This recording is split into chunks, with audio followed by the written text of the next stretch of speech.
Welcome back to the deep dive. Today we're tackling a question that really gets to the heart of things. What happens when you pit the huge expectations we have for democracy against its messy real-world track record? We're assessing the actual outcomes. It's a fundamental dilemma, isn't it? I mean, you look at surveys from all over the world, and people generally support the idea of democracy. They don't want military rule or a king. They see it as good in principle. Exactly. But at the same time, so many of those people are, deeply unhappy with how democracy works in practice. So why? That gap, that's what we're diving into today. Okay, so before we get into the nitty-gritty of accountability and economics, let's just frame those expectations. Yeah. What are the core reasons, both moral and practical, that we champion these systems? Well, you can boil it down to about 5 key ideas. First, that it promotes political equality. Second, that it enhances the dignity of the individual. Third, that it improves the quality of decision-making. And fourth, it gives us a way to resolve conflicts. And maybe the most important one. It allows room to correct mistakes. That's the blueprint. But there's a crucial thing to remember as we go through this, something for you, the listener, to keep in mind. Democracy is just a form of government. It's not a magic wand. Right. It only creates the conditions for things like prosperity or harmony to happen. It builds the road. But the citizens have to actually, seize that opportunity and drive the car. So we're going to look at how that road has held up. Let's start with the absolute foundation. The quality of the government itself. I mean, if citizens are choosing their rulers and can hold them accountable, the basic outcome should be a government that's responsive and responsible. And right away, you run into the efficiency problem. We hear this critique all the time. Oh, yeah, that dictatorships can just get things done. Exactly. Non-democratic rulers, they don't have to worry about public debate or assemblies or what people think. They can be incredibly fast.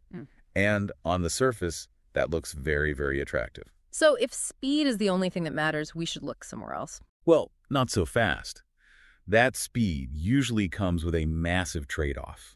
A decision that's made really quickly behind closed doors might not be accepted by the people. And that leads to problems. Huge problems. Dissent, instability, you name it. Democracy, on the other hand, it deliberately takes more time. There's negotiation, deliberation. But because it followed those procedures, the final decision is usually more acceptable. And so more effective in the long run. Precisely. That delay, the cost of time you pay for democracy, is arguably its greatest strength. I like that framing. The delay is an investment, and those procedures, they lead us right to transparency, right? The idea that decisions are based on known rules. Yes, and that gives citizens the right and the means to look into how a decision was made. That's something you almost never see in non-democratic regimes. But this is where the record gets a bit mixed, isn't it? It really is. I mean, democracies are great at setting up the machinery. Regular, free, and fair elections, check. Conditions for open public debate, check. That's a huge structural win. But the follow-through isn't always there. Exactly. They often fail to give a truly fair chance to everyone in those elections.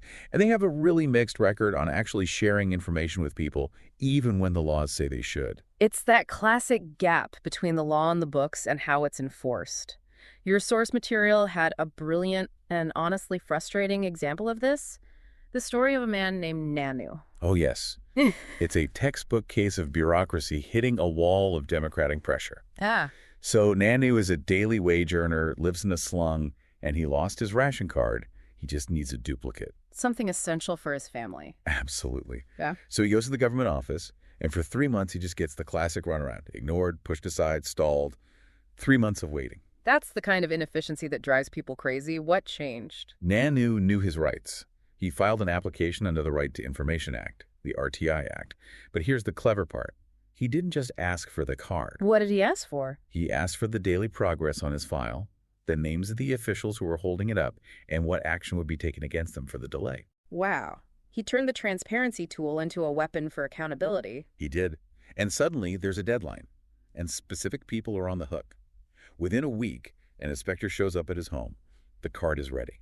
And when Nanu goes to get it, the head officer offers some tea and begs him to withdraw the RTI application because his work is now done. The whole attitude changed? Instantly. Let's From go obstruction of read. service. It just proves that accountability works when you push the levers, but also that you sometimes have to fight tooth and nail just to get the system to do its job. And that struggle leads us to the ultimate outcome. Right. Legitimacy. That's it. Even though it's slow and sometimes inefficient or corrupt, a democratic government is superior because it's the people's own government.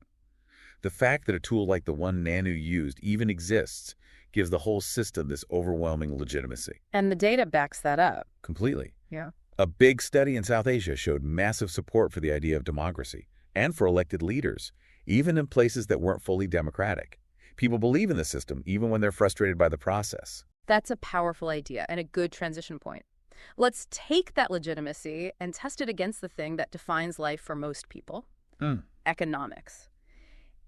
Is it even fair to expect a democracy to produce fast economic growth? This is where we have to be really careful and just look at the facts. So we've got 50 years of data from 1950 to 2000 comparing all democracies to all dictatorships. And what's the verdict? Well, the dictatorial regimes did have a slightly higher average growth rate. It was 4.42% compared to 3.95% for democracies. Okay, I can hear a listener right now saying, see, told you so. Dictatorships are better for the economy. But it's not that simple. That tiny difference. Yeah. It basically disappears when you only compare poor countries. Oh, interesting. A poor dictatorship versus a poor democracy. The growth rates are almost identical, 4.34% versus 4.28%. The difference is practically a rounding error. So the type of government isn't the main driver of growth, at least in developing economies? Not at all. Economic outcomes depend on so many other things. Population size, the global situation, trade, economic priorities. Democracy isn't a silver bullet for development, but it certainly doesn't hold countries back. The real issue, as your sources point out, isn't about the size of the economic pie, but how that pie is sliced. yes. This is the great irony of modern democracy. We have political equality on paper, one person, one vote, but at the same time we have these staggering and growing economic inequalities. It's the paradox that really undermines the whole promise, isn't it? You have a tiny number of ultra-rich people who get a bigger and bigger share of everything, while people at the bottom are struggling just to get by. Let's put some numbers on that. The data you have on income disparity is pretty stark. It is. Take South Africa. A democracy, but the top 20% of the population takes home nearly 65% of the national income. 65%. And the bottom, 20%. They get just 2.9%. Brazil is almost the same story. 63% for the top, 2.6% for the bottom. It shows how political equality is just not translating into economic reality. But it doesn't have to be that way. I mean, you look at a country like Denmark. Exactly. Denmark shows a different path is possible.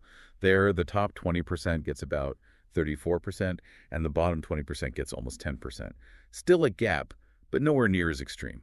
So what's the political puzzle here? In many of these countries, the poor are the majority of voters. In a place like Bangladesh, it's over half the population. So why don't governments just, address poverty more aggressively? That is the million-dollar question.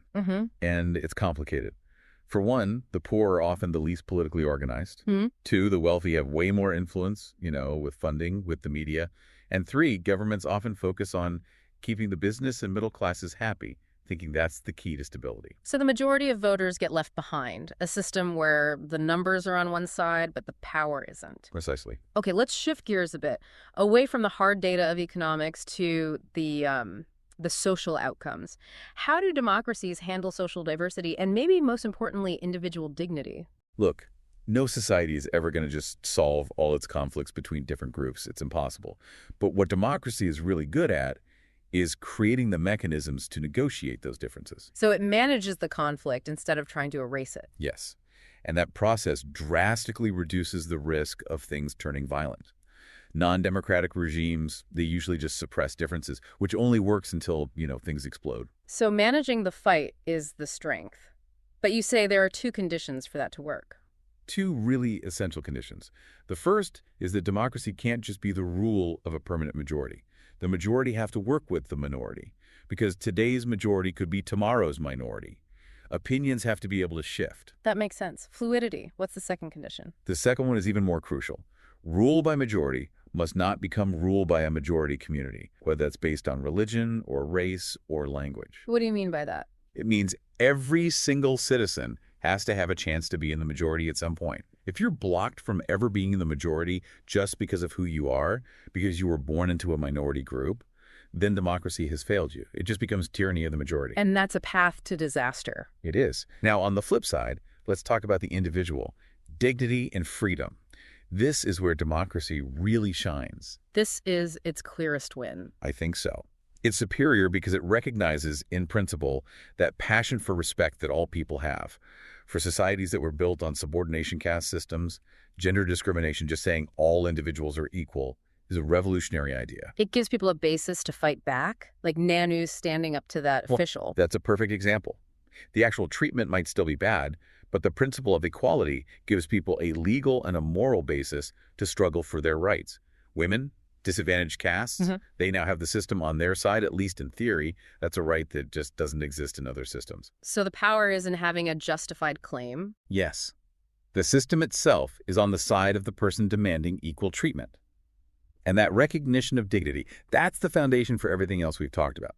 So if we're going to summarize the verdict, democracy as well, it's slow, it can be frustrating, sometimes corrupt, and it has pretty spectacularly failed to reduce economic inequality.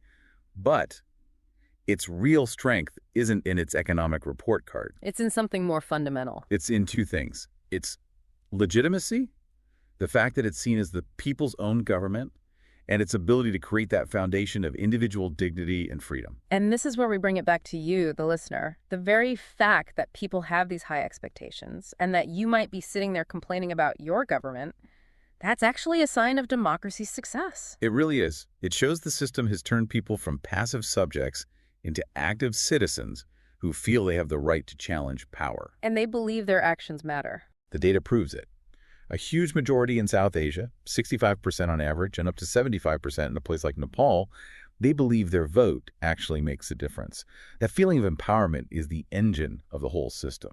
So if democracy's examination never ends and every problem we solve just creates a new, higher expectation, then we have to end with a question for you. We've seen democracy provide the conditions, but fail on inequality.